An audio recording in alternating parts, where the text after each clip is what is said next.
14 डिसेंबर 2023 रोजी नागपूरमध्ये सुरू असलेल्या महाराष्ट्र विधानसभेच्या हिवाळी अधिवेशनात विदर्भाबद्दल का बोलत नाही असा थेट सवाल अध्यक्षांना करणारे, मार्च 2025मध्ये शेतकरी आत्महत्या आणि न्यायासाठी रास्ता रोको आंदोलन करणारे, किसान ब्रिगेड या संघटनेचे संस्थापक, देशोन्नती वृत्तपत्राचे मुख्य संपादक, हिंदी दैनिक राष्ट्रप्रकाश आणि कृषी साप्ताहिक कृषोन्नती यांचेही संचालन ज्यांनी समर्थपणे सांभाळले असे संपादक प्रकाश पोहरे, जे सातत्यपूर्ण जागृतीचे माध्यम, सार्वजनिक वक्ते आणि श्रमशील पत्रकार या 3 भूमिकांमध्ये उत्तम संतुलन राखतात.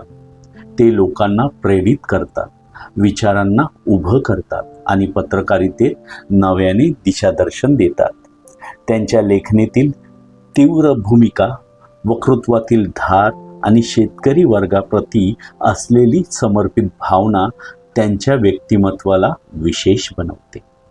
ज्यांना नागपूरमध्ये आयोजित कार्यक्रमात समाजभूषण पुरस्कार प्रदान करण्यात आला, असा या समाजाशी नाळ जुळलेल्या संपादकाला आमचा सलाम.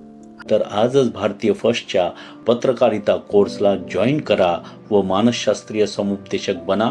हा कोर्स मोफत मिळवा. पत्रकार बना, लोकशाही मजबूत करा.